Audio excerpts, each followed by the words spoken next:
Have you ever asked yourself if a law restricting something actually helped what it is intended to?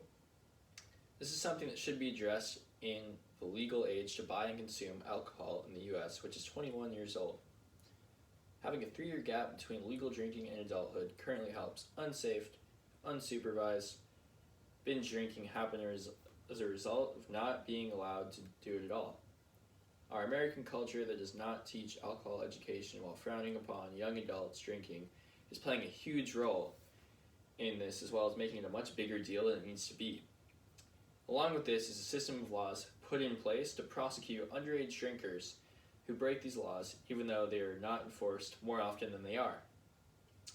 I'm going to show you all of my points on why the minimum drinking age should be moved from 21 to 18. The first main point that I'm going to show you guys is the fact that lowering the drinking age from 21 to 18 will reduce the amount of unsafe drinking that goes on.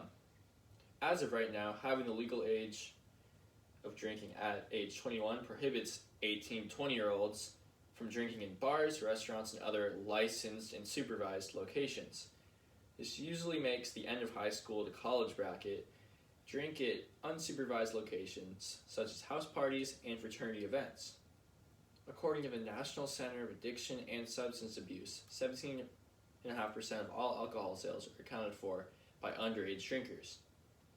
This statistic shows that having the legal drinking age 3 years after the age of adulthood really does not stop people from drinking and actually makes them indulge in binge drinking. Binge drinking is the consumption of an excessive amount of alcohol within a short period of time. If the age was changed from 21 to 18, underage drinking won't seem like as big of a deal as it does now. Instead of being something that teens have to wait a long time to enjoy legally, drinking would pretty much be the same as being an adult. In reality, this type of accessibility would make it less of a big deal, resulting in less of a reason for teenagers to drink unsafely. Along with this could be a time for alcohol education that would be taught in school, since the legal drinking age would not be as far out. The education would show upcoming adults who drink are responsible for their own behavior. Along with this, the ethical, legal, and health consequences of drinking can be brought to light to try and teach students that moderation is a much better option than binge drinking. Personally, I think this 3-year shift in the legal drinking age will help our culture come to terms with what alcohol does.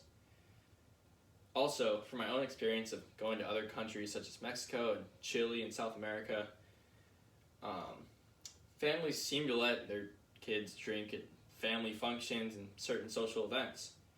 In our society, it seems like most American parents don't really let their kids do that.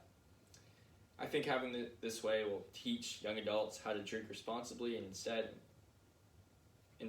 not encourage them to binge drink whenever they can. The other main point I will show you guys will be the legal repercussions of having the drinking age at 21 the way it is now. A big part of this is the fact that when you turn 18 years old, you are a legal adult, meaning that you can be prosecuted to the full extent of the law. At the same time, since you cannot legally buy or consume alcohol, you are at risk for getting into legal trouble over it as well.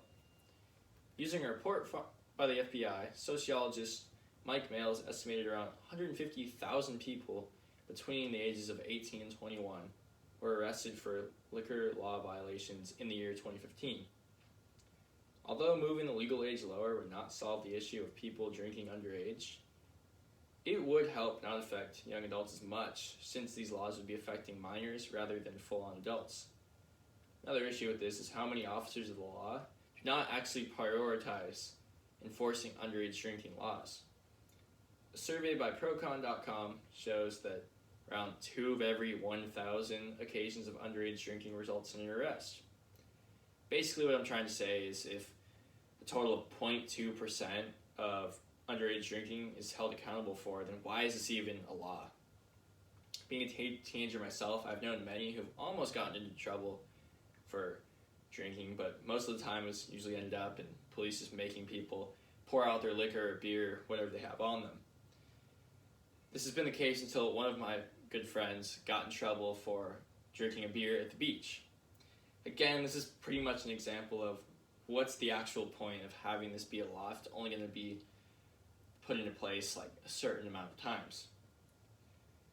The last part of my legality points have to do with underage driving under the influence. When you are 21 years old, you're allowed to drive with a blood alcohol level of 0.07%. But when you are under the age of 21, even a 0.01 level has you in danger of getting a DUI. This seems out of place. Like, there's a lot of unfairness in this system of thought. At the end of the day, why would a 20-year-old 0.01 blood alcohol level deserve a DUI when the 21-year-old with 0.07 doesn't at all? Exactly. This doesn't make any sense. This is a huge reason why the drinking age should be changed from 21 to 18.